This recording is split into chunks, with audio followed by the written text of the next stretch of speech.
Hello and welcome to all of our viewers in Nigeria and around the world to Midday News on Global Television, coming to you live from Nigeria's capital, Abuja. I'm Agmofegbe, reminding all of our viewers that Global Television is on DSTV channel 365 and free to air on Night Consult. Our sincere apologies for bringing the Midday News slightly behind schedule. It was occasioned by some unforeseen circumstance. Thank you so very much for your understanding. The police command in Jigawa State has confirmed another tanker explosion which occurred at a filling station in Dutse Metropolis. The police spokesperson, SP Shehu Adam, confirmed the incident in a statement, stating that the incident occurred at Shakato filling station along Kiyawa Road and no life was lost. According to the statement, firefighters from Dutse International Airport and the Fire Civil Service in Dutse Town were also at the scene of the incident and succeeded in controlling the inferno, and normalcy has been restored to the area. The Attorney General of the Federation and Minister of Justice, Lateef Fagbemi, SAN, says the continued stay in office by the Inspector General of Police, IGP Egbetokun, is legal. Fagbemi, in a statement, explained that Egbetokun's appointment took effect from October 31, 2023, noting that before his retirement age, the Police Act was amended to allow the occupant of the office remain and complete the original 4-year term granted under Section 7, subsection 6 of the Act, even though he has attained the age of 60 years. The Attorney General also noted that it now therefore means statutorily extended the tenure of office of the Egbetokun term to October 31, 2027 to complete the 4-year tenure granted to him, noting that the advisory was necessary for the guidance of the general public. The Deputy Speaker of the House of Representatives, Benjamin Kalu, has advocated review of the death penalty law in the country while calling for the creation of an equitable, effective and respectful justice system. Kalu said he has sponsored a bill to amend the 1999 Constitution aimed at abolishing the practice, saying opposition against the removal of death penalty is declining on a daily basis, hence the need to align the nation's laws with global practices. Speaking when he received a delegation from Death Penalty Project led by officials of the British High Commission in Abuja, Kalu stated that as further discussions are held, the goal is not to diminish the seriousness of capital offenses, but to create a justice system that is equitable, effective, and respectful of all human rights. 4 soldiers attached to the Myong barracks in Morocco area of Shomolu in Lagos State are feared dead and others injured after a suspected drug driver rammed into them. According to reports, the driver rammed into the soldiers during their monthly road jogging exercise at the barracks nearly early hours of the day. An eyewitness account revealed that the vehicle had 3 young men as the occupants running at full speed before ramming into the soldiers. Further reports revealed that the young men attempted to run away but were apprehended and beaten while their vehicle was vandalized. Deputy Director, Army Public Relations, 81 Division, Olabisi Ayeni, and spokesperson of the Lagos State Police Command, Benjamin Udeyi, as at the time of the report, did not respond to messages sent to their phones.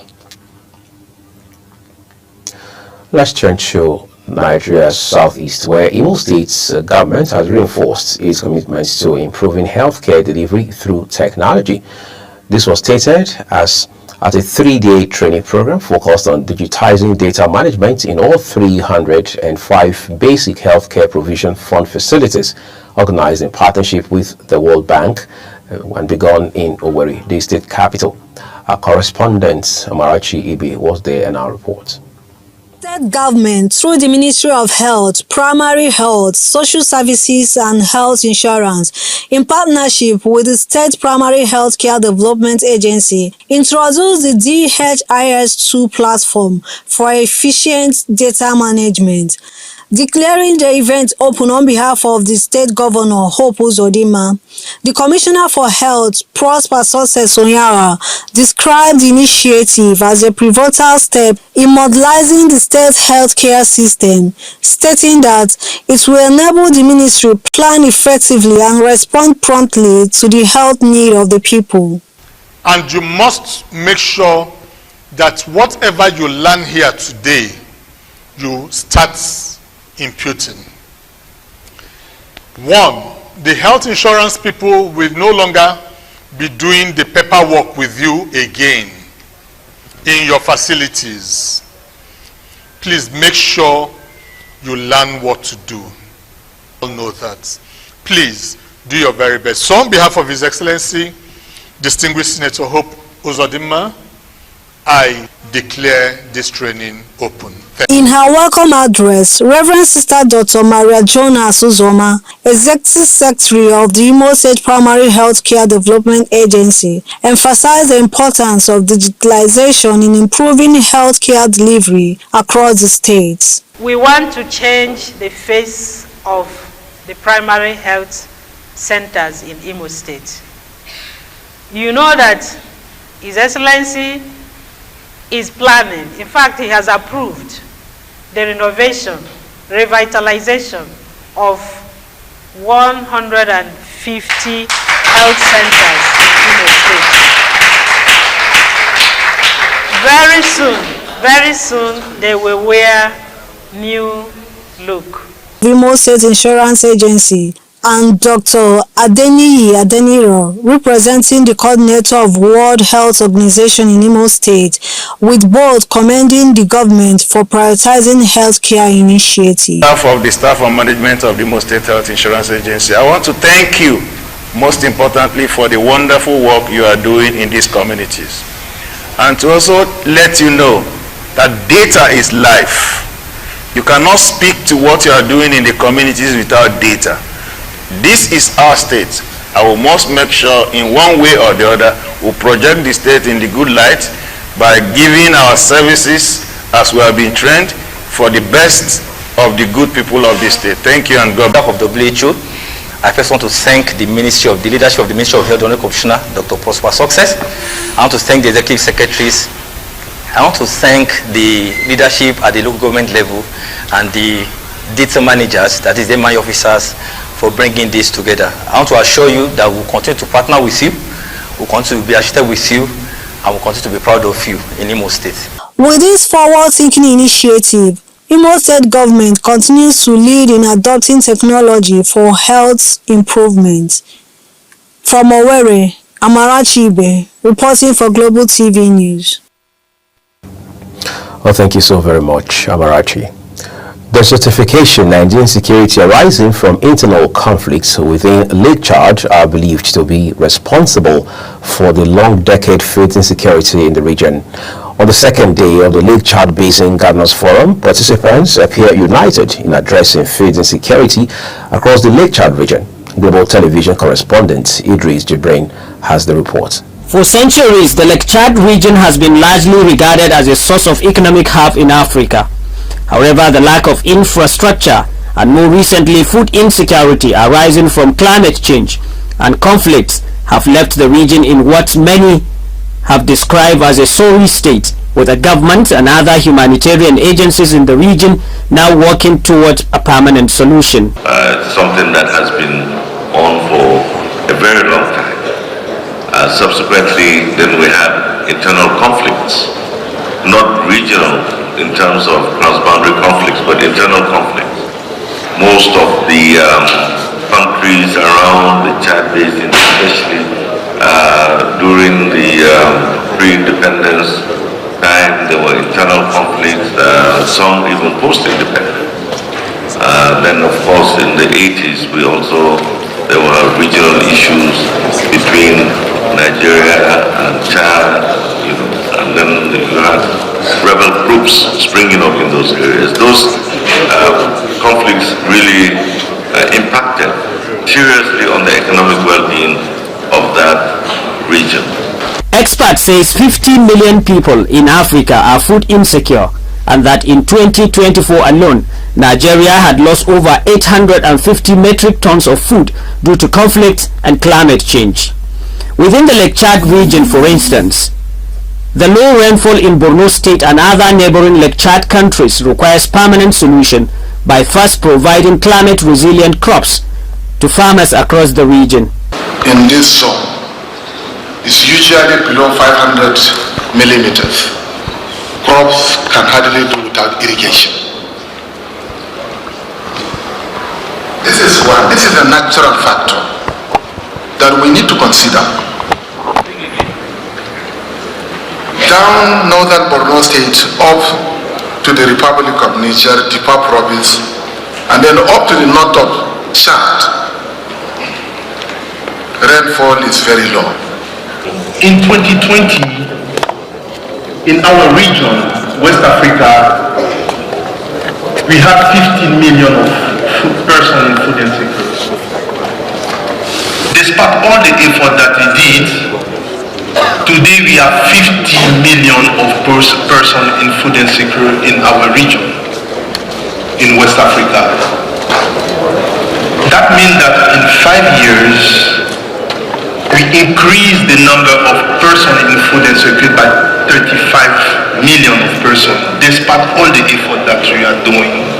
Having identified conflict and climate change as the major threat to food security in the region, this forum now believes that an opportunity for investment in agriculture must be made by member states to actively convert their effort into durable solution. From Maiduguri, Idris Jibrin reporting for Global Television News. Thank you for your reporting, Idris. A former presidential candidate and activist, Moyole Sowore, has been granted bail in the sum of 10 million naira with one surety in like sum. Justice Musa Liman, who ruled on the bail application, ordered Sowore to deposit his international passport with the court, noting that the surety must be a responsible individual with landed property of equal value and is required to submit the original documents of the property along with a passport photograph to the court registrar. He was given 24 hours to meet the bail conditions or be remanded in police custody. The Socio-Economic Crisis and Accountability Project Setup has notified the Nigeria Communications Commission (NCC) of its pending suit challenging the government's decision to approve an increase in telecommunications tariff by 50%. NCC said it will engage the Nigeria Labour Congress, SERAP, and the National Association of Telecom Subscribers in Nigeria to explain the reasons for the price adjustment. SERAP in the letter cautioned the Commission on the need to desist from taking any action that would be prejudicial to the suit before the court. On Labour matters now, the Nigeria Labour Congress has declared it would embark on a nationwide protest against the proposed 50% telecom hike announced by the Nigeria Communications Commission (NCC) on February 4 in a communique signed by its national president, Joe Ajaero. The decision was taken at the National Administrative Council meeting of the NLC. Similarly, civil society organizations have pledged their support for the nationwide protest. In the meantime, the Nigeria Labour Congress (NLC) has issued a stern warning to state governments and other employers of labor, threatening decisive action against those who fail to implement the 70,000 naira national minimum wage and the corresponding salary adjustment by the end of first quarter of 2025. The warning was made by the president of the Senior Staff Association of Nigerian Universities, Mohammed Ibrahim, during the association's national leadership retreat in Abuja. Ibrahim, who also serves as the national internal auditor of the NLC, emphasized that state governments and institutions delaying or manipulating wage payments would face serious consequences. Imo State Executive Council has reaffirmed its support for Governor Hope Uzodimma by passing a vote of confidence on his leadership at his first meeting in his second tenure. The council commended the governor's developmental strides, pledging continued support for policies aimed at transforming the state. Our correspondent Tamarachi Ide takes it from here. The highlights was the announcement of a strategic partnership between the United Nations and the state governments to engage 1,000 graduates of the Skill Up Imo program. Under this initiative, beneficiaries will be deployed to various ministries, departments and agencies across the state, earning a monthly stipend of 100,000 for 12 months. Addressing journalists after the meeting, the Commissioner for Information and Strategy, Declan Emelumba, described the partnership as a major endorsement of the state's digital transformation agenda and a boost for youth empowerment. The engagement will see to these 1,000 graduates of the program receiving 100,000 naira every month for 12 months. That's the initial agreement. They will engage them for 12 months. In another significant development, the Executive Council approved a $21 million contract for the upgrading of the electricity transmission and distribution network in the state. The project aims to provide steady power supply across all 27 local government areas, a move expected to spur industrial growth and economic development. The engagement approved the award of contract to develop and upgrade the electricity transmission and distribution network in the state to Matco Projects Company at a cost of $21 million. That is for ensure that before the second or third quarter of this year ends, all the 27 local governments in the state will be connected to 24/7 electricity. Other key decisions reached at the meeting include re-elimination of industrial and mining sites across the state, signing MOU with University of California and Silicon Valley, formally approve of the Orashi Special Energy Free Zone in collaboration with development partners, a collaboration with Eastern West Management Company to enhance waste management service in the state. From Owerri, Amarachi Ibe, reporting for Global TV News. This is Global Television. You're watching the live broadcast of the Midday News with Uyi Agmofwewe. When the rest of the news returns, government of the United Kingdom to build 4 new prisons to ease overcrowding. That will be brought to you from the foreign scene, as well as more stories from business and sports segments. To stay with us.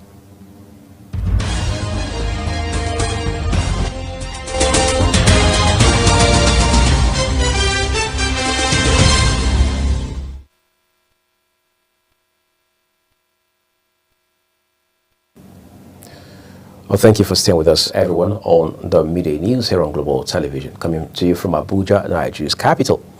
Let's begin the second part of the news broadcast with business.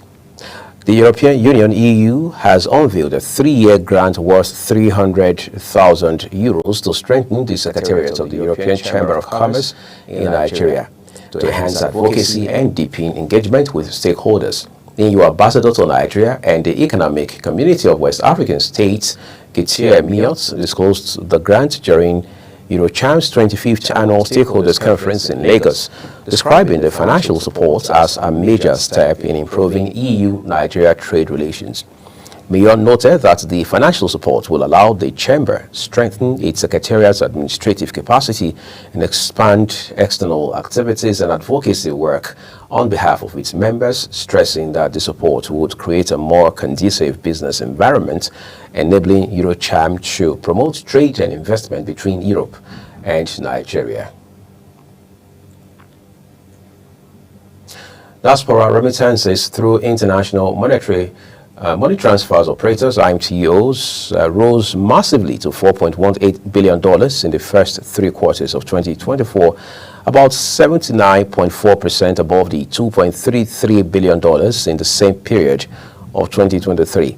This was made known by Governor of the Central Bank of Nigeria, CBN, Olayemi Cardoso, at the Monetary Policy Stakeholders Forum in Abuja, attributing the positive developments to the various reforms introduced by the Apex Bank in the past 1 year. He stated that beyond monetary policy, the bank undertook critical reforms to strengthen the financial system and ensure macroeconomic stability, noting that the past year presented significant challenges, including persistent inflationary pressures exacerbated by global and domestic shocks. The federal government says it is targeting $23.2 billion investment that would increase energy access from the present 4% to 9% annually.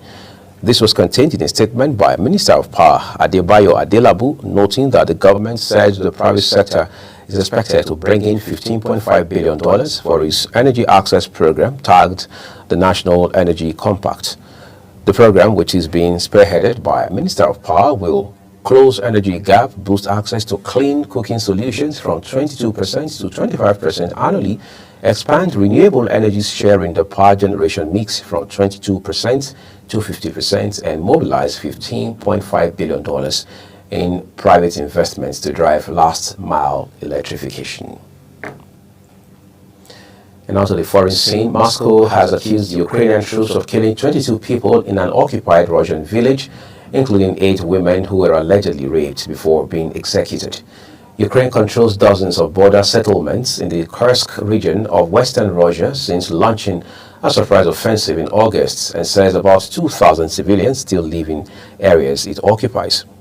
Russia's investigative committee had said on January 19 it was investigating the killing of at least 7 civilians in the village of Ruchoye, about 20 kilometers from the Ukrainian border. U.S. President Donald Trump has reiterated his threat to place 100% tariffs on BRICS nations as the deadline loomed for him to impose tariffs on Canada and Mexico. Trump had previously threatened 100% tariffs on BRICS nations, a bloc including Brazil, Russia, India, China, and South Africa, if they create a rival to the US dollar, which he doubled down on just Thursday night. He posted on his Truth Social platform that the idea that the BRICS countries are trying to move away from the dollar while US stands by and watches is over.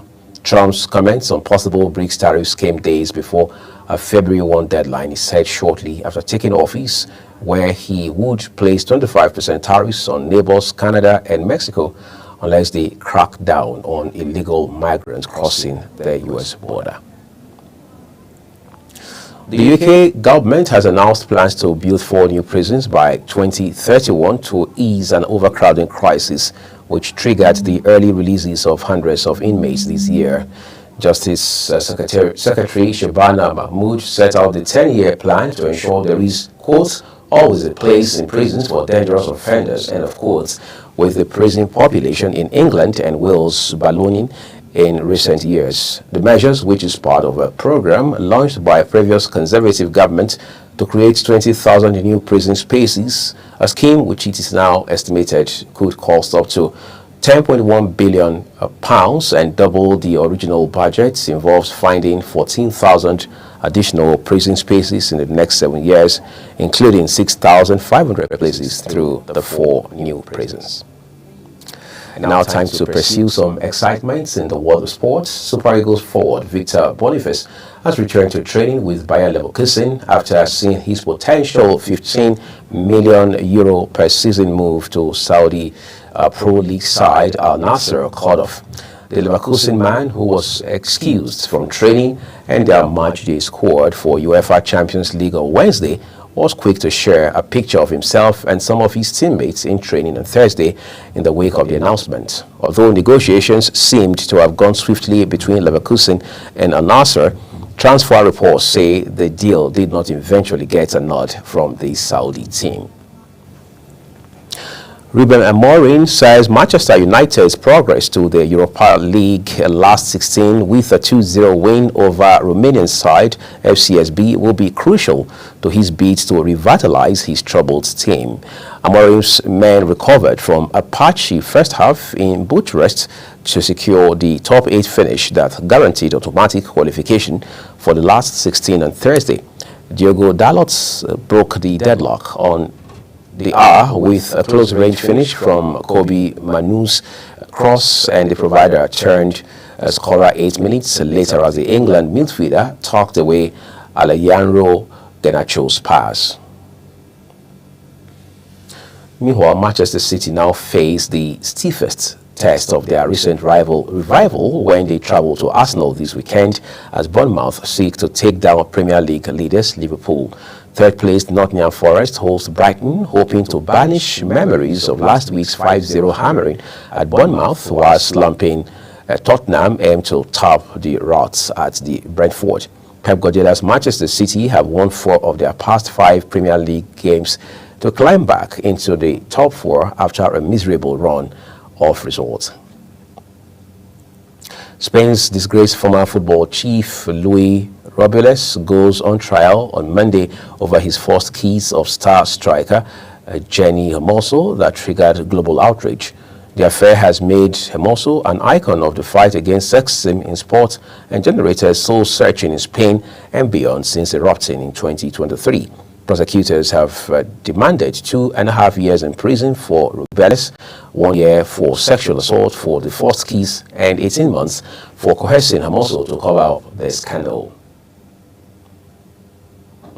For those who thought this was all behind us now, it will appear the can of worm has not just yet been sealed. And that's all we have for you here on Global Television Media News. Thank you for watching. A quick reminder that Global TV is on DSTV channel 365, start times 276, and free to air on Nightcomsat. As always, we encourage all of our viewers to use the handle at Global TVNG as well as others now appearing on your screen to engage with us across social media platforms. I'm Agumofebe. We'll see you soon.